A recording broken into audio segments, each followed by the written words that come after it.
Hello नमस्ते दोस्तों।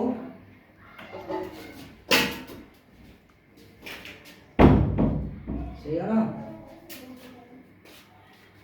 दोस्तों, नमस्कार। आपका स्वागत है मेरे YouTube channel Arvind Kumar motivation पर। दोस्तों, हम आपको आज बताएंगे संसाधन विकास यानी रिसोर्सेज ऑफ डेवलपमेंट, यानी जो संसाधन है उनका विकास और संसाधन को हम कैसे कैसे हमको पढ़ते हैं और कैसे कैसे सर्च करते हैं और कैसे कैसे उनको जानते हैं। आइए जानने का प्रयास करते हैं। संसाधनों को प्रकार, संसाधनों को हमने दो प्रकार में बांटा है, प्राकृतिक संसाधन और मानव निर्मित संसाधन। यानी जो संसाधन है उनको हमने दो भागों में बांट दिया है, प्राकृतिक संसाधन और मानव निर्मित संसाधन। प्राकृतिक संसाधन वो हैं जो प्रकृति ने हमको दिए हैं, यानी जिनको हम चेंज नहीं कर सकते, सीमित मात्रा में हमको मिले हुए हैं और वो जैसे रूप में मिले ऐसे हैं। जैसे वायु हो गया, ये आपका प्राकृतिक संसाधन है। जल हो गया, मिट्टी होगा, पेट्रोल हो गया, ये प्राकृतिक जल संसाधन। मानव निर्मित संसाधन, मानव निर्मित संसाधन को बाद में पढ़ेंगे, पहले प्राकृतिक संसाधन के बारे में जानते हैं। अब इसी में विकास और प्रयोग के आधार पर संसाधनों का वर्गीकरण, विकास के आधार पर और प्रयोग के आधार पर संसाधनों का वर्गीकरण हमने यहाँ दो भागों में बांट दिया है, वास्तविक संसाधन और संभाव्य संसाधन।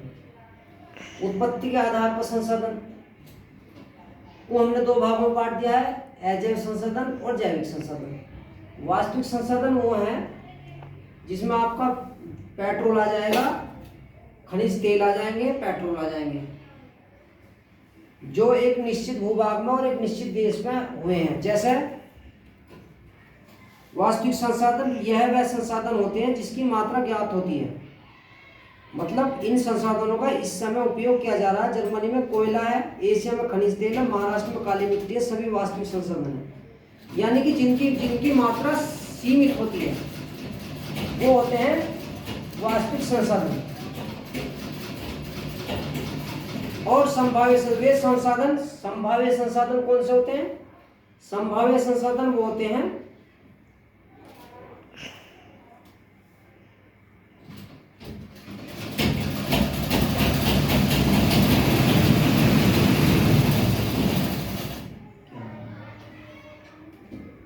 संभाव्य संसाधन जिनकी संपूर्ण मात्रा संसाधन ज्ञात नहीं होती। यानी वास्तविक संसाधन वो है जिनकी मात्रा ज्ञात होती है। मात्रा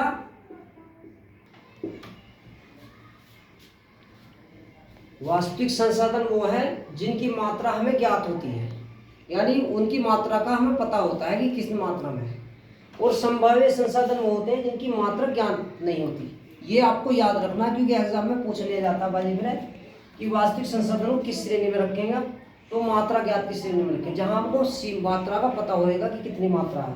वास्तविक संसाधन जैसे जर्मनी में कोयला होगा, एशिया में खनिज तेल है और महाराष्ट्र में काली मिट्टी, इसकी मात्रा का हमें ज्ञात है, तो वास्तविक संसाधन है जिनकी मात्रा हमें ज्ञात होती है। संभाव्य संसाधन वे संसाधन जिनकी मात्रा ज्ञात नहीं होती, इस समय इनका प्रयोग नहीं किया जा रहा है, परंतु भविष्य में प्रयोग हो सकता है। इनका प्रयोग नहीं किया जा रहा है लेकिन भविष्य में प्रयोग हो सकता है। जैसे लद्दाख में पाए जाने वाले यूरेनियम, अभी प्रयोग नहीं है लेकिन भविष्य में हो सकता है। 2000 साल पहले तीव्र गति से चलने वाली पवनें संभाव्य संसाधन थी, परंतु वे अब हमारे वास्तविक संसाधन में भी आ गई हैं, यानी हम इस श्रेणी में भी रख सकते हैं। अब उत्पत्ति के आधार पर हमने दो भागों में बांटा संसाधनों को, जैव अजैविक और जैविक। अजैविक संसाधन निर्जीव होते हैं। ये संसाधन वो है जो निर्जीव है, यानी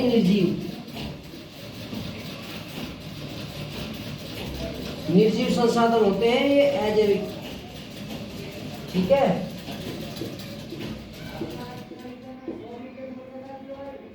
ये निर्जीव में आते हैं और ये सजीव में आते हैं।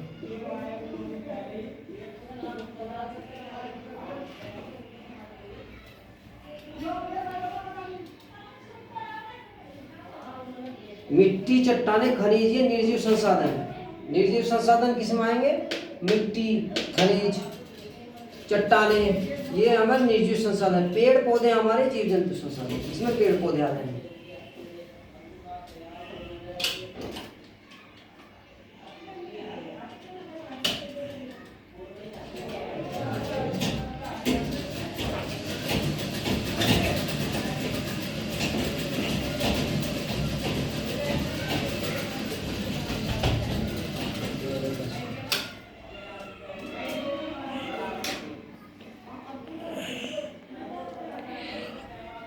ठीक है दोस्तों, अब आगे हम पढ़ेंगे। आगे फिर इसमें है नवीकरण संसाधन।